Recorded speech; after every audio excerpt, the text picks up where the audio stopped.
Damos gracias a Dios por la familia que también en esta fecha se reunió y ya están terminando las celebraciones de Navidad y de Año Nuevo, pero nosotros queremos seguir aprovechando esta oportunidad y estos 2 domingos vamos a continuar en pausa nuestra serie del Sermón del Monte para poder dedicar estos 2 primeros domingos del año a una exposición y una exhortación hacia el año nuevo, cómo poder enfrentar, cómo poder recibir cada una de las cosas que van a venir.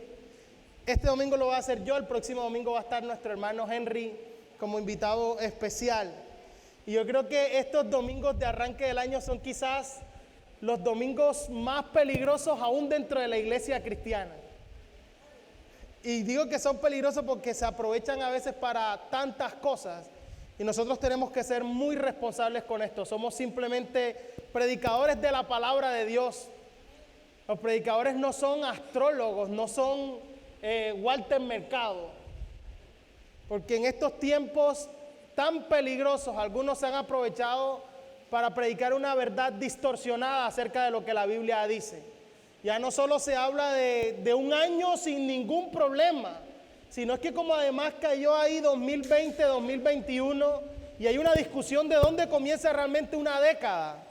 Si va a comenzar ahora en el 2020, algunos, y yo me identifico con eso, creemos que la década en realidad comienza el año que viene. Ya se está hablando de una década completa sin sufrimiento. Qué tremendo, ¿no? Y yo considero que eso es una irresponsabilidad muy grande. Y va en contra aún de lo que la misma Biblia dice. Y nosotros hemos querido este fin de año y este comienzo de año nuevo simplemente sentar un fundamento. Y hasta ahora lo que hemos dicho es que sin importar lo que venga, no sabemos qué vamos a enfrentar, ni siquiera está en nuestras propias manos, pero sin importar lo que suceda podemos tener la plena confianza de que el Señor va a estar con nosotros, como lo prometió. En el mundo tendremos aflicción, pero podemos estar tranquilos, podemos confiar porque Él ha vencido el mundo. Entonces lo que necesitamos es estar estables, estar firmes, estar cimentados, fortalecidos, establecidos, arraigados en Cristo Jesús, para que sin importar lo que venga, podamos estar firmes. Nuestra confianza pueda estar segura. Entonces, de allí la importancia de la mejor de todas las estabilidades. La mayor estabilidad o la que más necesitamos no es una estabilidad económica, porque eso puede fluctuar, eso puede cambiar de un momento a otro. Nuestra mayor estabilidad y la que más necesitamos es estabilidad espiritual. La estabilidad espiritual a pesar de toda circunstancia, sean las circunstancias buenas, malas, difíciles, sin importar, nosotros podamos estar establecidos, podamos estar firmes y preparados para todo. Es por eso que quiero usar en esta mañana un texto muy especial, un texto muy conocido, pero que dice muchísimo. Es un texto del apóstol Pablo a la iglesia en Filipenses, donde él tiene este mismo deseo de que la iglesia pueda estar firme, pueda estar establecida, pueda tener una estabilidad espiritual. Y está en Filipenses capítulo 4.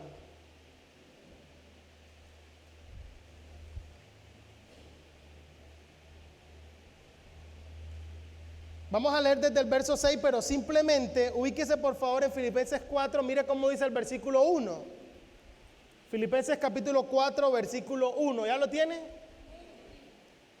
El apóstol Pablo tiene un sentir especial por esta iglesia, un deseo de que la iglesia pueda tener estabilidad, que pueda estar firme. Y también va a mostrar cuánto ama a esta iglesia por las palabras tan maravillosas que le dice al comienzo de esta sección del capítulo 4. Dice el versículo 1, así que, miren cómo les dice, hermanos míos amados y deseados, gozo y corona mía, estad así como firmes en el Señor, amados. Y él va a lo largo de toda esta sección en el capítulo 4 a mostrar cómo esta estabilidad es posible. Cómo se puede estar firme sin importar la adversidad, sin importar las circunstancias que hay alrededor. Y yo me quiero dedicar precisamente a lo que el apóstol Pablo va a decir desde el versículo 6, a mostrarnos cómo se da esta estabilidad o mediante qué acciones podemos permanecer firmes, podemos estar estables espiritualmente. Versículo 6 del capítulo 4.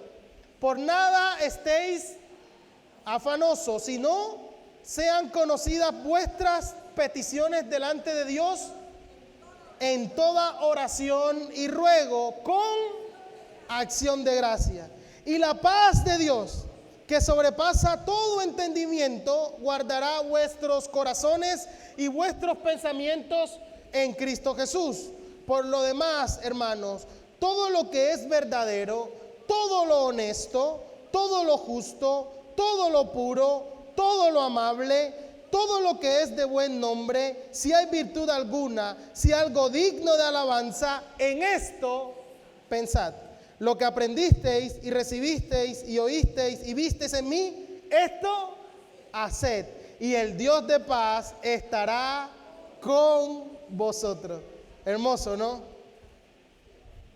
Entonces, en este texto el apóstol Pablo, este sentir, podemos ver todo el sentir del apóstol por esta iglesia, y es que esta iglesia tenía un lazo muy especial con Pablo. Ellos lo habían apoyado cuando partió a Macedonia, y parece ser, por lo que el apóstol va a describir más adelante en este capítulo, que solo ellos lo apoyaron.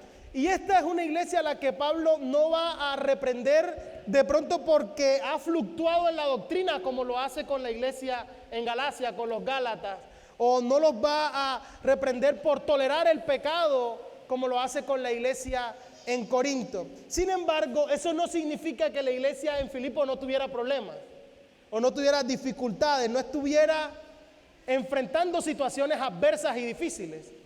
De hecho, cuando uno puede ver a lo largo de toda la carta, algún día vamos a tener la oportunidad de estudiarla, nos vamos a dar cuenta de que esta es una iglesia que igual estaba experimentando persecución. Al mismo tiempo había un problema de unidad. Por eso la exhortación del apóstol Pablo, muy conocida, que decía: completad mi gozo sintiendo lo mismo, unánime, sintiendo una misma cosa. Tenía problemas también con falsos maestros que habían introducido, que querían introducir, o eran una amenaza para la iglesia. Y parece que dos mujeres muy predominantes en la iglesia, ahí mismo en el capítulo 4 aparecen sus nombres, Evodia y Síntique, estaban en conflicto, y este conflicto entre estas dos mujeres tan importantes dentro de la iglesia estaba amenazando en dividir la iglesia en bandos. Y el apóstol Pablo hace una defensa maravillosa. Usted puede leer después absolutamente todo el capítulo y darse cuenta de lo especial que es. En este contexto es que está escrito: todo lo puedo en Cristo que me fortalece, allá en el versículo 13 del capítulo 4, en un contexto como este. Y lo que el apóstol Pablo va a mostrar es que quizás producto de todas estas circunstancias, de todas estas amenazas, de toda esta adversidad que se puede vivir, es posible dejar de confiar en Dios. Es posible que la ansiedad tome lugar. Dice, la situación no parece estar tan fácil, y que esta inestabilidad espiritual pueda conducir a la duda. Y tan pronto nos llega la duda, la desilusión, el desánimo, enseguida nuestro testimonio se hace ineficaz. Apenas golpea a nosotros. Una persona inestable es una persona que con mayor probabilidad va a enfrentar la derrota en medio de la adversidad. Alguien que es inestable, tan pronto la adversidad llegue, va a ser derrotado, va a caer más fácil en medio de la adversidad y va a caer más fácil en medio de la tentación, si es inestable. Así que Pablo quiere darle esta exhortación a esta iglesia particular, y por eso comienza diciéndoles desde el verso 1: estad así, ustedes son mi corona, ustedes son mi gozo, amados, deseados. Mi deseo para ustedes es que puedan estar firmes en el Señor. Qué maravilloso deseo, ¿no? Y ese también es nuestro deseo para este año y para toda la vida, que podamos permanecer firmes en el Señor. Y esa expresión ahí del versículo 1, estar firmes, la misma expresión militar de firmeza, una connotación, es un mandato. Así nosotros los creyentes debemos permanecer firmes mientras enfrentamos el ataque, provenga de donde provenga. Nosotros debemos estar firmes, no flaquear, porque tenemos nuestro mayor referente de firmeza, ¿no? Nuestro Señor Jesucristo es el ejemplo perfecto de firmeza. Él enfrentó persecución, pero nunca cedió. Sufrió contradicción de pecadores sin desmayar, dice la Escritura. Él mismo fue tentado en todo según nuestra semejanza, pero sin pecado. Así que Él es nuestro modelo de firmeza. Él es el modelo perfecto de la estabilidad que nosotros como creyentes debemos seguir y buscar. Amén. Así que esta iglesia, la iglesia en Filipo, muy allegada a Pablo, tanto que Pablo les envía a Timoteo, le envía a Epafrodito. Tus lazos de amor eran tan fuertes y ahora le está diciendo: mis amados, mi corona, permanezcan firmes. Y en este capítulo 4 él le va a decir cómo se permanece firme, cómo es posible estar firmes. Entonces esa exhortación a la armonía, a la comunión, a la unidad, y esta exhortación a las hermanas que están allí en conflicto, es una muestra de la firmeza y de la estabilidad espiritual. Es decir, en la medida que cultivamos la armonía y la comunión con la iglesia, vamos a conducirnos hacia estabilidad espiritual. En la medida que mantenemos el espíritu de gozo, Filipenses a lo largo de toda la carta va a tratar el tema del gozo, aun cuando Pablo escribe la carta desde prisión y desde su encarcelamiento, va a tratar el tema del gozo. El contentamiento en el capítulo 4.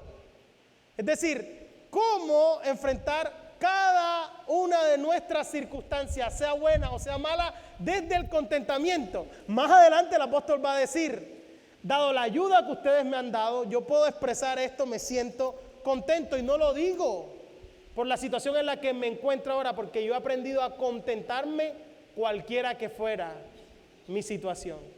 Yo voy a decir, en todo y para todo estoy preparado, maravilloso. Para estar saciado como para tener hambre. Para tener abundancia como para tener escasez. Yo en todo y para todo estoy preparado, estoy contento. El contentamiento mío no depende de la circunstancia. Y después sí, en ese contexto es que va a expresar: porque yo todo lo puedo en Cristo que me fortalece.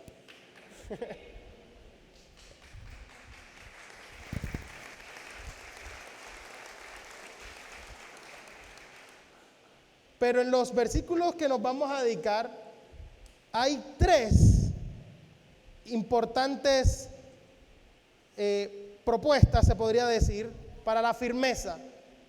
¿Qué debemos hacer para tener estabilidad espiritual, para estar firme, para llegar a esta estabilidad que el Señor desea? En primer lugar, vamos a encontrar la oración de gratitud en los versículos 6 y 7.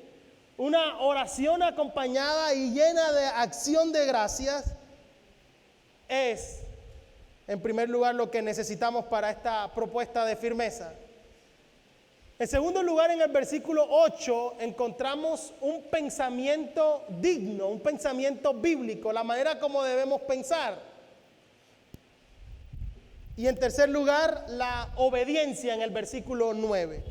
Entonces, una oración de gratitud o la oración de gratitud, pensamiento digno y obediencia para lograr estabilidad espiritual. Entonces veamos en detalle cada uno de estos aspectos. Oración de gratitud en primer lugar, versículos 6 y 7. Por nada estéis afanosos, sino sean conocidas vuestras peticiones delante de Dios en toda oración y ruego con acción de gracia. Versículo 7. Y la paz de Dios, que sobrepasa todo entendimiento, guardará vuestros corazones y vuestros pensamientos en Cristo Jesús. Es decir, la persona espiritualmente estable reacciona ante toda circunstancia con una oración con acción de gracia. Una oración de gratitud. esta oración cargada de gratitud, de acción de gracias, es antídoto contra la preocupación. Es antídoto contra todo estrés. Y además de eso, según el texto, es un remedio contra el afán, contra la ansiedad.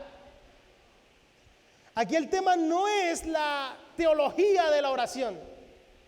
Aquí el tema más importante es la actitud del creyente cuando ora. Y lo que Pablo está proponiendo en medio de todo es que todo lo que está aquí, fíjense que usa sinónimos, peticiones, oración y ruego. Todo lo que hacemos que va directamente a Dios debe hacerse ¿cómo? Con acción de gracias. Clamamos a Dios frente a una necesidad, frente a un problema, frente a una circunstancia, frente a la situación, no cuestionando a Dios, no culpando a Dios, sino con acción de gracias, porque Él ha prometido que estará con nosotros. Así que tenemos suficientes razones para hacerlo, porque entendemos que a los que le aman todas las cosas le ayudan a bien. Porque entendemos que aún en medio del sufrimiento, Dios es capaz de perfeccionarnos, de afirmarnos, de fortalecernos y de establecernos.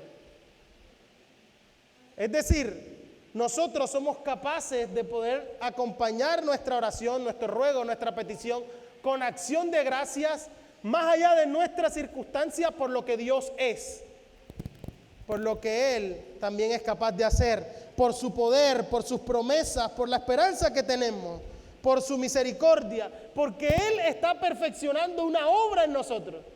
Entonces, aún sin entender, podemos decirle: Señor, yo te doy gracias. Así que cuando nos preocupamos nos volvemos ansiosos, nos golpea el afán, nos golpea el temor, y parece que el mensaje que comunicamos en última es de falta de confianza. Parece que Dios no está haciendo las cosas bien, parece que las cosas se les están saliendo de control y no hay una confianza en la sabiduría, en el poder, en la bondad de Dios, y por eso viene el temor. Tememos a que Dios no sea suficientemente sabio para resolver, para en medio de todo poder rodearnos en medio de esta circunstancia. Y la propuesta del texto entonces es que la oración de gratitud es capaz de liberarnos del temor y del afán. Es capaz de afirmar que Dios tiene el control soberano de toda nuestra circunstancia. No importa cuál sea, Dios sigue estando en control. Él es soberano. Y tan pronto nosotros hemos hecho la paz con Dios, ahora experimentamos la paz de Dios. La paz de Dios está con nosotros. Podemos gozar de su paz, de la tranquilidad interna que solo Dios puede producir en aquel que ha puesto su confianza en Él. La paz con Dios trae la paz de Dios sobre cada uno de nosotros. Recuerden que finalizamos el domingo pasado hablando un poquito del propósito por el cual ha venido o vino nuestro Salvador. Y ese himno que los ángeles estaban entonando: gloria a Dios en las alturas, paz a los hombres. Es decir, dentro del propósito de nuestro Salvador, en primer lugar está la gloria de Dios. Su gloria va a ser manifestada desde Belén hasta el Gólgota. En esa cruz su gloria va a quedar manifestada en todo su esplendor. Pero nosotros también nos vamos a beneficiar de esa manifestación de la gloria de Dios. Y ahora la paz con Dios, posible a través de la obra de Jesús, va a traer la paz de Dios sobre cada uno de nosotros. Una paz que sobrepasa todo entendimiento. Una paz reflejada a lo largo de toda la Escritura.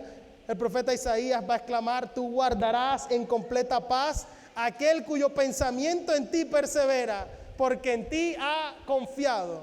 Esta es la paz de Dios. Esta era la bendición sacerdotal. ¿Cómo terminaba ya esa bendición sacerdotal? Decía: Jehová alce sobre ti su rostro y ponga en ti paz. Ese deseo, ¿cierto?, que va más allá de simplemente el cese de un conflicto. Esa palabra tan importante para el pueblo judío, shalom, No es simplemente cesar un conflicto, sino reemplazarlo por algo todavía mejor. No solo ha cesado el conflicto entre Dios y nosotros a través del sacrificio de Jesús, sino que ahora todo el temor, toda la ansiedad y toda la preocupación ha sido reemplazada por algo muchísimo mejor, la misma paz de Dios que sobrepasa todo entendimiento. Amén. Así que se puede experimentar esa calma que es capaz de elevar al creyente aún en medio de la prueba, aún en medio de todo, y es una obra sobrenatural, trasciende nuestra capacidad, trasciende nuestro intelecto, nuestro pensamiento. Así que, hermano, el verdadero reto de la vida cristiana no es eliminar toda circunstancia desagradable. No es decirte, hermano, no vas a sufrir. Es que este año se acabó el sufrimiento. Eso es pare de sufrir. Y los más osados, esta década no va a haber más sufrimiento. Sigue así. No es eliminar cada circunstancia desagradable. Ese no es el reto. El verdadero reto es confiar en medio de cada dificultad en que Dios tiene propósito y sigue siendo soberano. El verdadero reto es experimentar esta paz aún en medio de las circunstancias más adversas. Ese es el verdadero reto. No querer eliminar toda circunstancia, no. Es seguir confiando en que nuestro Dios es santo, soberano, poderoso y que su paz es suficiente.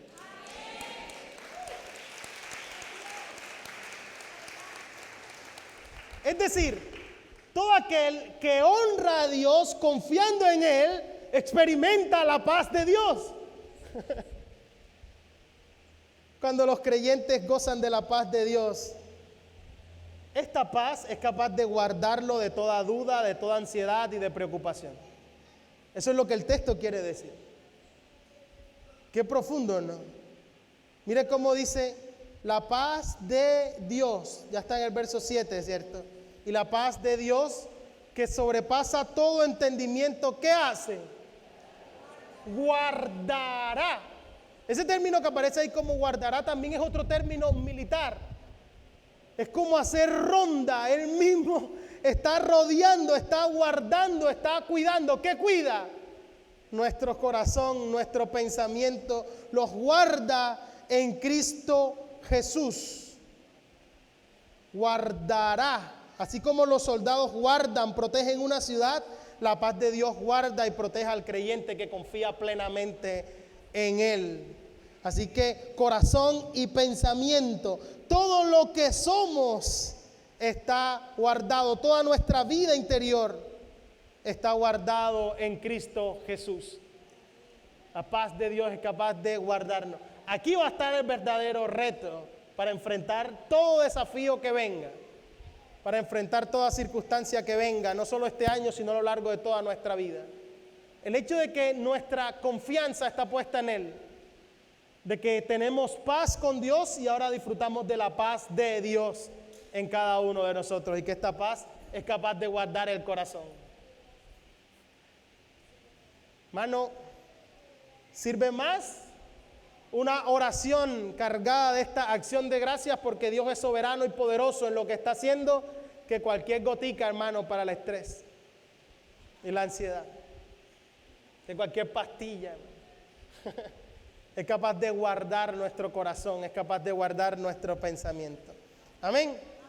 Entonces, en primer lugar, para lograr esta estabilidad emocional y espiritual, en últimas, esta estabilidad, poder ser cristianos afirmados, arraigados, cimentados y fortalecidos en Cristo, es que nuestra oración tiene que ser de esta manera. Toda circunstancia está puesta en sus manos. Antes de afanarme, antes de que me entre la ansiedad, yo tengo que presentar delante de Él mi petición, mi oración, mi ruego. La oración no es la última opción. Amén. Porque a veces hemos dejado la oración como el último. Hicimos y deshicimos. Entonces, cuando ya no nos salió nada de lo que intentaba, bueno, vamos a intentar orando para ver si ahora sí no. No es el último recurso. Amén. Está ahí dentro de la prioridad y se presenta de esta manera. oración, ruego, petición, con acción de gracia, entendiendo y descansando en lo que Él es, para que esa paz que sobrepasa todo entendimiento sea capaz de guardar nuestro corazón. En segundo lugar, además de esta oración con gratitud, ¿qué se necesita para la estabilidad espiritual? Se necesita un pensamiento digno o un pensamiento bíblico. Pensar bíblicamente, pensar dignamente. Versículo 8 dice: por lo demás, hermanos, todo lo que es verdadero, todo lo honesto, todo lo justo, todo lo puro, todo lo amable, todo lo que es de buen nombre, si hay virtud alguna, si algo digno de alabanza, en esto pensad. El apóstol Pablo inicia diciendo por lo demás. Aquí va a llegar a un punto culminante. Él va a presentar un principio que reúne todo. Es decir, cuando él dice en esto pensad, lo que quiere decir es que la estabilidad espiritual es el resultado de la manera en la que una persona piensa. Es decir, nuestro pensamiento es muy importante en medio de nuestra salvación. Y aquí está como una orden en forma imperativa. Pensad, es un mandato. Pensar como es debido no es una opción en la vida cristiana. Nosotros los cristianos estamos llamados a ponderar, a considerar, a calcular, a considerar absolutamente todo lo que tenemos y especialmente lo que el Señor nos ha dado. Los creyentes ahora estamos llamados a tener una disciplina mental, fijar los pensamientos en virtudes espirituales. Y el apóstol Pablo plantea ahí 8 de estas virtudes. Y fíjense la importancia que siempre la Biblia va a dar a nuestros pensamientos. El proverbista va a decir que tal cual es su pensamiento en su corazón, así es una persona, así es él. ¿Cierto? Tal es él. Es el equivalente moderno a decir, hay un dicho que tiene más que toda la gente que trabaja en sistema y lo que trabaja en proceso. Si basura entra, basura sale. ¿Cierto? Uno tiene que cuidar lo que ingresa porque va a ser el resultado en última de cada una de nuestras acciones. Jesús los va a poner en términos del corazón, a decir que lo que contamina al hombre, ¿cierto? De dentro del corazón sale los malos pensamientos, los adulterios, la fornicación, los homicidios, los hurtos, las avaricias, las maldades, el engaño, la lascivia, la envidia, la maledicencia, la soberbia, la insensatez. Todas estas maldades de dentro salen y contaminan al hombre. Entonces yo tengo que tener cuidado. Lo que sucede es que nuestra cultura ha dejado a un lado esto. Y ahora se concentra simplemente en aquello que funciona, en lo que es práctico. Es decir, la pregunta aún en medio de la iglesia cristiana no es si es bíblico o no. La pregunta es si funciona o no funciona. Y además si me produce o no me produce una emoción. Y entonces en medio de eso cualquier barbaridad es posible. Yo dialogaba el domingo pasado porque veía asombrado en las noticias un pastor metido en un tanque, pastor entre comillas, metido en un tanque azul, no sé si ustedes lo vieron, bañándose con un agua y dándole a beber de esa agua a todo. Y le hicieron una filita y la gente iba y alguien me decía, y metido en boxer ahí. Es decir, la pregunta no es bíblico o no es bíblico? La pregunta es, bueno, ese funciona, ¿me va a servir ese? Claro, no va a haber sufrimiento en la década, dame 2.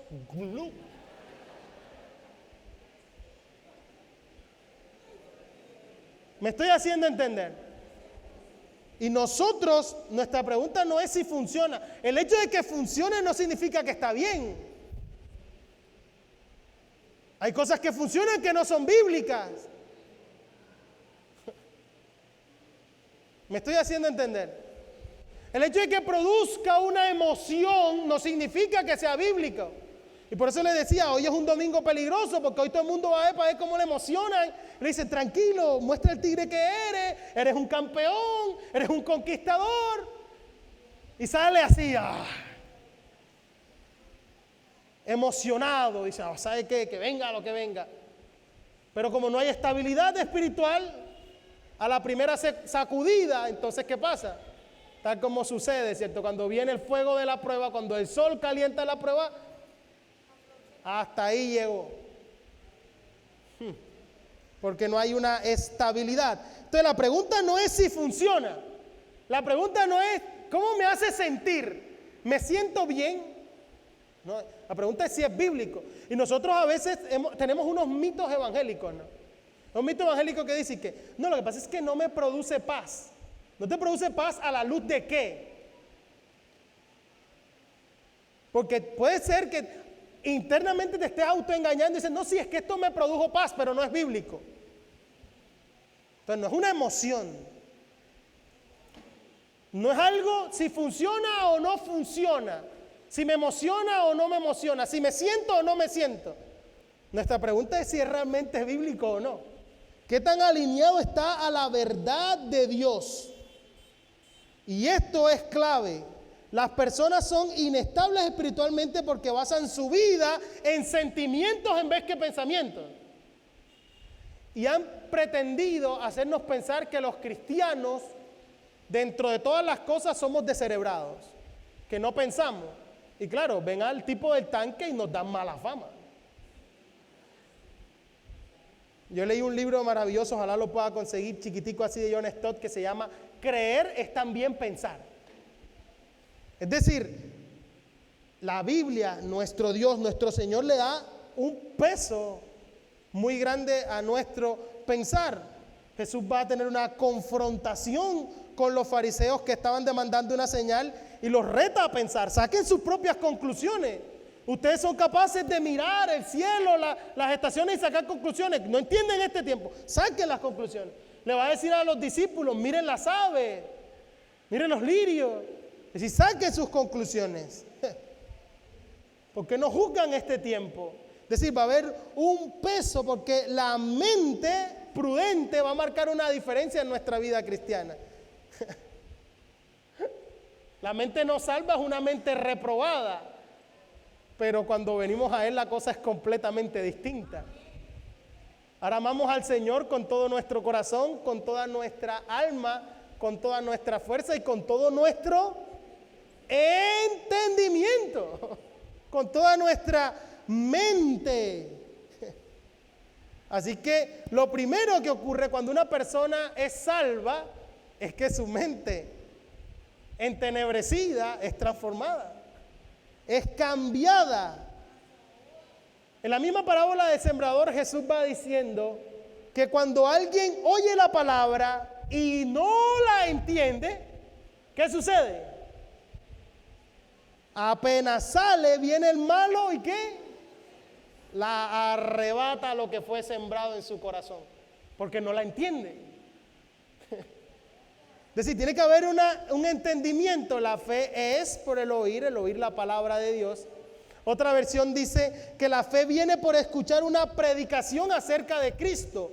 Yo la escucho, pero eso que escucho involucra mi pensamiento y transforma radicalmente absolutamente todo. Así que la verdadera fe es una respuesta racional a esa verdad, a que la entendí. Claro, yo pensaba antes que esto era así, ahora comprendo esta verdad.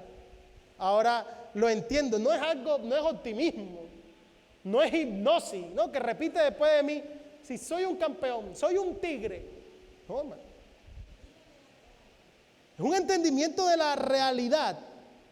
Así que la fe, ¿cierto?, está íntimamente ligado a nuestra mente. Y ahí es donde tenemos que trabajar. Cuando la circunstancia nos quiera intimidar, la verdadera dificultad de nuestra vida es poder permanecer con nuestro pensamiento. Cuando la circunstancia venga a golpear, seguir pensando, no estar indefenso. Así que, hermano, la fe cristiana no es optimismo.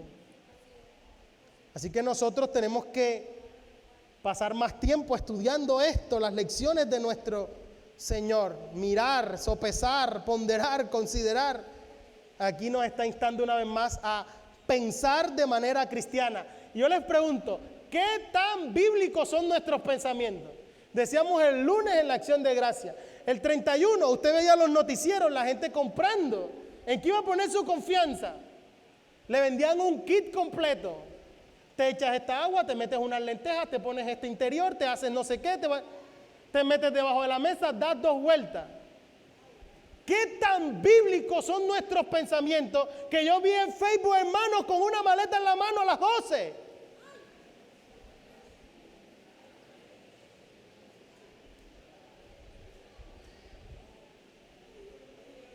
¿Qué tan bíblico es nuestro pensar? Y entonces, ¿por qué no? Lo que pasa es que imagínate, conocí un testimonio de alguien que lo hizo y viajó, hermano. Yo quiero ir. Funcionó, y como funcionó, allá va, hermana. ¿Qué tan bíblico? Porque pensar es vital en nuestra fe salvadora. Y no solo en nuestra fe salvadora, sino en la fe santificadora. No solo para salvarnos, sino para santificarnos, el pensar es vital. Romanos capítulo 8, versículo 5, el apóstol Pablo lo va a resumir de la siguiente manera. Porque los que son de la carne piensan en las cosas de la carne, pero los que son del Espíritu, en las cosas del Espíritu. Es decir, las personas carnales que no son salvas tienen una mente carnal y perdida y por eso piensan en cosas caídas. Pero los que son del Espíritu piensan en las cosas del Espíritu. ¿Por qué? Porque su mente ha sido renovada y ahora se enfoca en la verdad espiritual. Amén.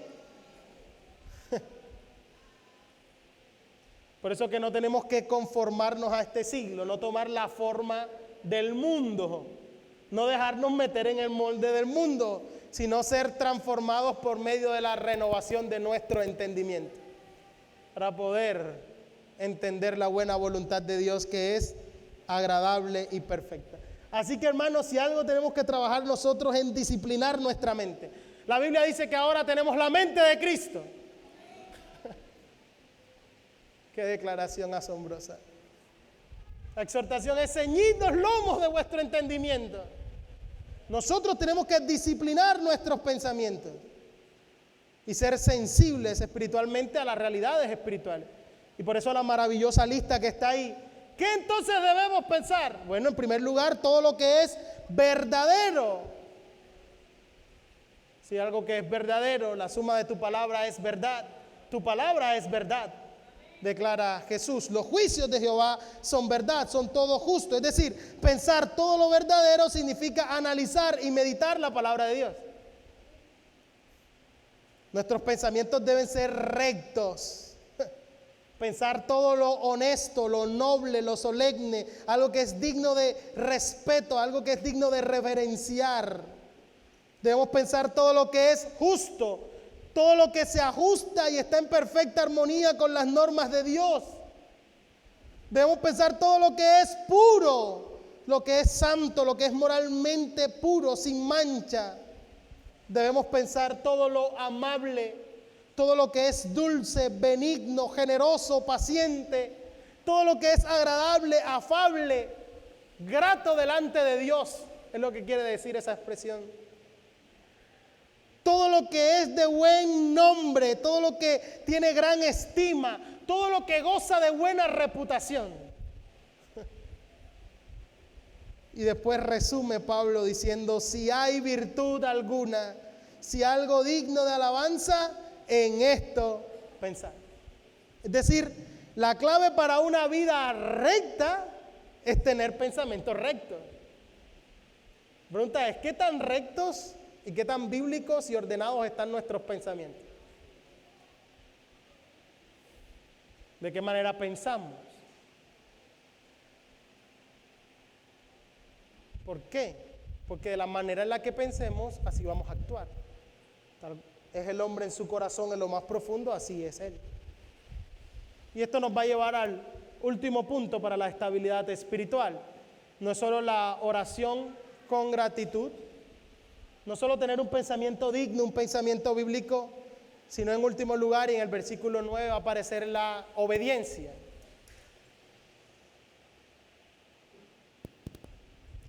aquí hay un último elemento que es vital para la estabilidad espiritual, y es la obediencia. Dice el verso 9, lo que aprendisteis y recibisteis y oísteis y visteis en mí, ¿esto qué?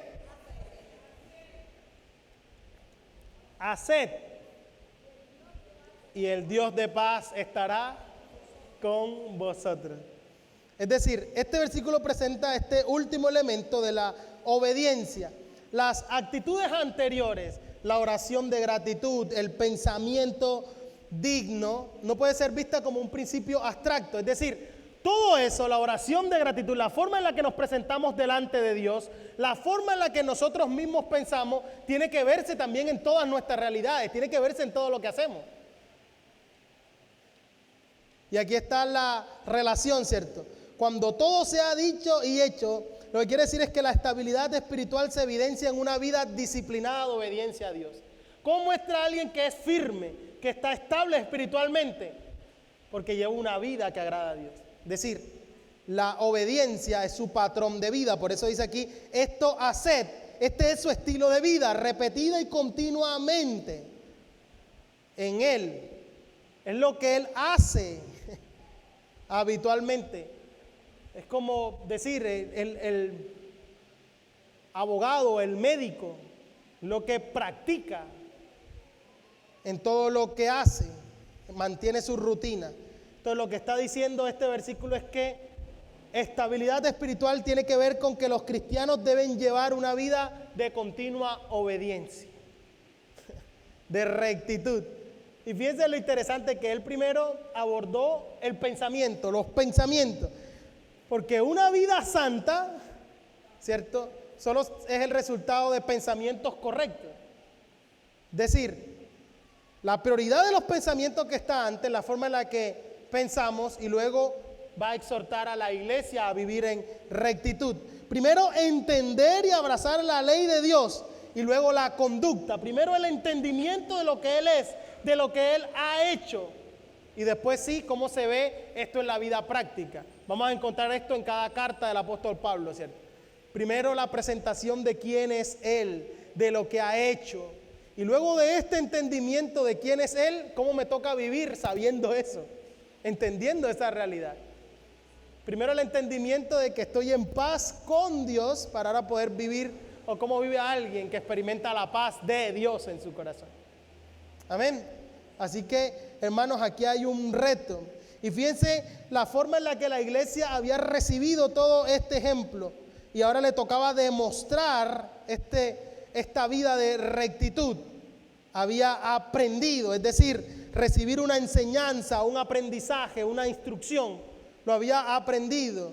Luego le dice, ustedes también lo recibieron, ahora tienen que poner en práctica en sus vidas. Lo recibieron como una revelación de Dios, como algo que estaba oculto y ahora lo entienden. No solo lo aprendieron y lo recibieron, sino que lo oyeron. Parece que el apóstol Pablo está diciendo que además de todo lo que ya él había hablado y lo había enseñado, ahora ustedes han oído de otras personas acerca de lo que Dios ha hecho, acerca de lo que él mismo, y acerca de la misma reputación de Pablo, ¿no? Que se está presentando como un ejemplo. Él les está mostrando este carácter desde su propia vida a través. Y después viene la maravillosa promesa. La promesa que está ligada a la obediencia. Y qué mejor que comenzar el año con esta maravillosa promesa ligada a la obediencia y a todo lo que hemos hablado. Que el Dios de paz estará con nosotros. El Dios cuyo carácter es paz, el dador de la paz, aquel que da paz no como el mundo la da o la pretende dar, aquel cuya paz es capaz de sobrepasar todo entendimiento. Él estará con nosotros, el Dios de paz. Así que todo aquel que demuestre esta vida, esta actitud, estos pensamientos, va a ser guardado por la paz de Dios y por el Dios de paz. Hermano, somos guardados por la paz de Dios y por el mismísimo Dios de paz. ¿Alguien quiere más? ¿Qué más? ¿Qué más garantía cuando tenemos la paz de Dios y al Dios de paz guardándonos? Así que su presencia es suficiente. Él está con nosotros. De Él tenemos fortaleza, tranquilidad, contentamiento y todo lo que necesitamos para ser espiritualmente estables. Así que solo tenemos que disponernos, ser disciplinados. Entonces ahora a desarrollar esta estabilidad en nosotros. En medio del afán, en medio de la preocupación, en medio de cualquier tribulación, en medio de la prueba, no importa lo que venga, yo tengo que presentar mis peticiones con toda oración y ruego, dando gracias. Señor, tú eres soberano. Ahora pido que tu paz rodee mi vida, me guarde mi corazón, guarde mis pensamientos. ¿Hacia dónde se van nuestros pensamientos en medio de las circunstancias, cierto? ¿Qué es lo que quiere venir a golpear nuestra vida en medio de la tribulación? ¿A dónde se va, Señor? Guárdanos, porque tú guardas en completa paz a aquel que ha puesto la confianza en ti. En medio de nuestra vida, un pensamiento digno. Nuestra confianza no está en el pie con el que nos levantamos, hermano. Sí, uno que duerme de este lado de la cama, que cuando hace así, que, espera ahí. Me levanté con el pie derecho. No, hermano, nuestra vida no depende de eso. Nuestra vida depende de que nosotros estamos guardados por la paz de Dios y por el Dios de paz.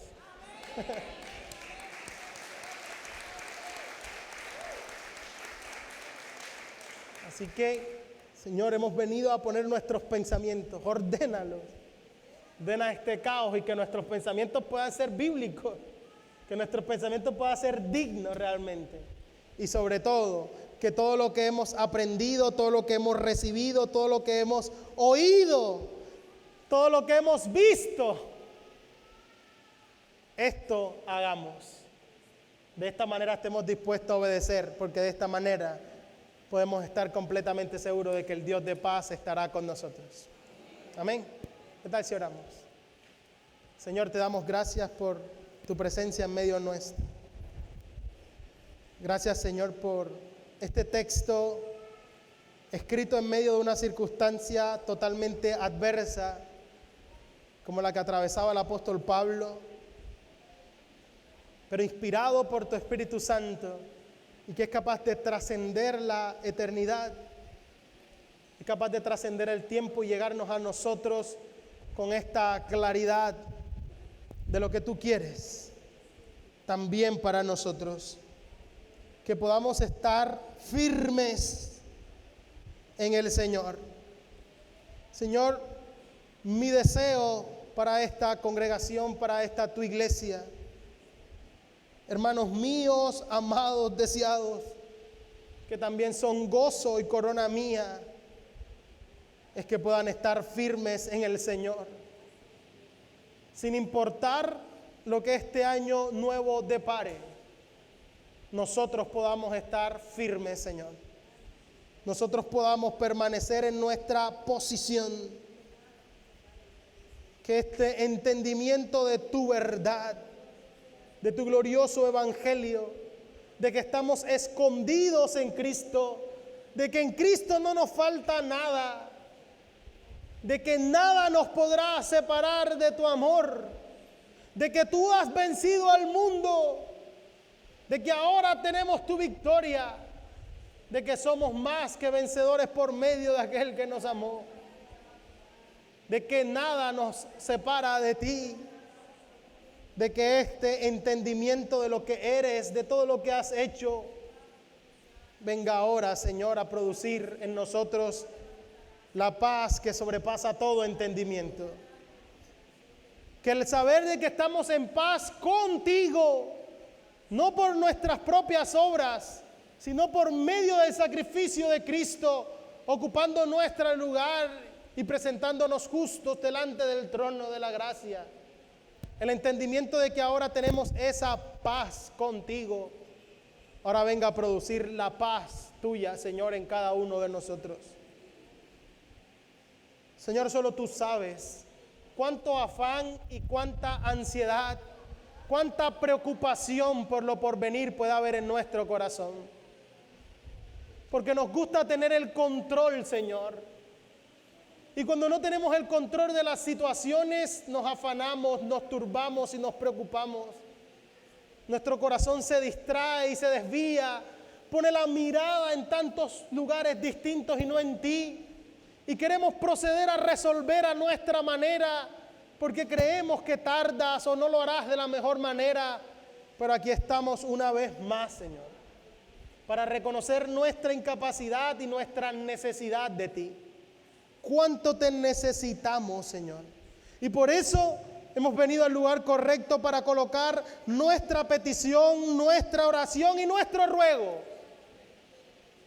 Hoy las venimos a presentar delante de ti con acción de gracias, Señor.